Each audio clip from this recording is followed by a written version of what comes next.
Hi welcome back to Jayarudra channel Anju's కిచెన్లో ఈరోజు నేను మీకు చూపించబోయే రెసిపీ గులాబ్ జామ్ అండి. పెళ్ళిళ్ళైనా పుట్టినరోజులైనా ఫంక్షన్లైనా ఏ శుభకార్యానికైనా చాలా ఇష్టంగా తినే స్వీట్ ఇది. సో దీనికోసం చిన్న చిన్న టిప్స్ యూస్ చేస్తే చాలా బాగా మెత్తగా వస్తుందండి. పంచదార పాకం కూడా పూర్తిగా పడుతుంది. ఎలా చేసుకోవాలో చూసేద్దాం. ఇప్పుడు ఒక ప్యాకెట్ ఎంటీఆర్ తీసుకున్నానండి నేను. ఒక ప్యాకెట్ పిండికి ఒక 2 స్పూన్స్ మిల్క్ పౌడర్ యాడ్ చేస్తున్నాను. దానికి ఇప్పుడు నేను చూపిస్తున్న చిన్న గ్లాస్తో 2 గ్లాసెస్ ఆఫ్ వాటర్ మాత్రమే సరిపోతుంది. ఇంకొంచెం వాటర్ ఎక్కువైనా చాలా తొందరగా మెత్తబడిపోతుందండి. కాబట్టి వాటర్ మాత్రం చూస్తూ వేసుకోవాలి. అలాగే చిన్నగా చక్కగా కలుపుకోవాలి. మరీ చపాతీ పిండిలా గట్టిగా కాదు, అలాగని చాలా లూజ్గా కూడా వద్దు. అలా బాగా కలుపుకున్న తర్వాత కొంచెం నెయ్యి అప్లై చేసుకొని దాన్ని ఒక మూత పెట్టేసి ఒక 20 మినిట్స్ అలాగా వదిలేసేయండి. ఇప్పుడు ఇలా ఆఫ్టర్ 20 మినిట్స్ తర్వాత ఇలా ఫర్మెంట్ అవుతుందండి, బబుల్స్లో వస్తుంది. ఇప్పుడు దాన్ని మీ ఇంట్లో చిన్న చిన్న పిల్లలు ఇలాంటి చిన్ని కృష్ణులు ఉంటే వాళ్ళ చేతికి ఇచ్చేసేయండి. వాళ్ళకి టైంపాస్ అవుతుంది, మనకి పని అవుతుంది, ప్రశాంతంగా పని కూడా చేసుకొని ఇస్తారు. ఇప్పుడు దానికి చిన్న చిన్న ఉండలు తీసుకోవాలండి.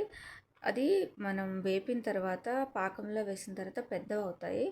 కాబట్టి మనం చూసుకొని చిన్న సైజు మాత్రం చేసుకుంటే సరిపోతుంది.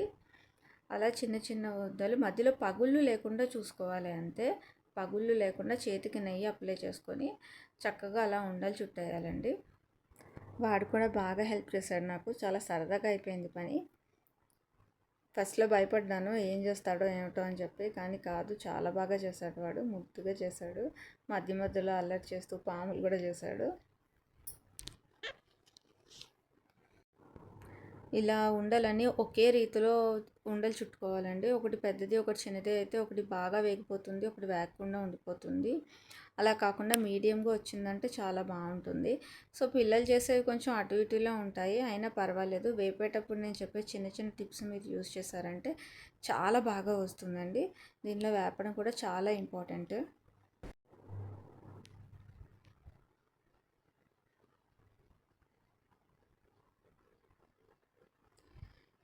ఇప్పుడు పాకం కోసం అని చెప్పి ఒక తెపాలు పెట్టుకోండి.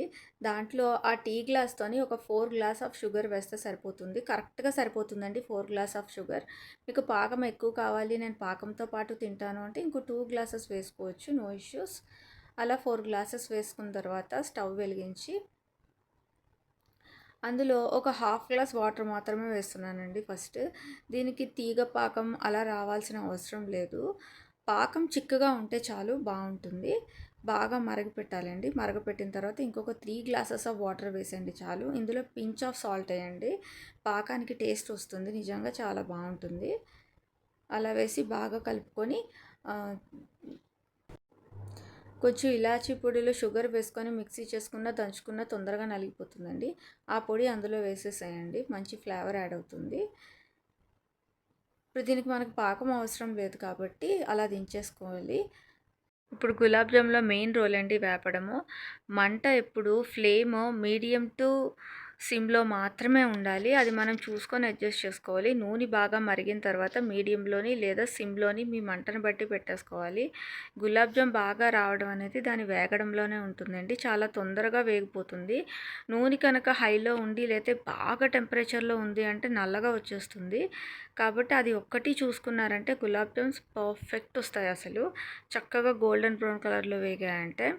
ఇప్పుడు అదేనండి, ఇప్పుడు ఇలాగ అన్నీ చక్కగా గోల్డెన్ కలర్లోకి వచ్చేస్తాయండి. వచ్చేసిన తర్వాత దీని ఒక ప్లేట్లో తీసుకొని బాగా వేడి మీద ఉండేటప్పుడు ఆ వేడి పాకంలోనే వేసేయాలి. అప్పుడు చాలా తొందరగా పాకం పీల్చుకుంటుంది. అలా వేడి మీద ఉండేటప్పుడే వేసేయాలండి పాకంలోకి.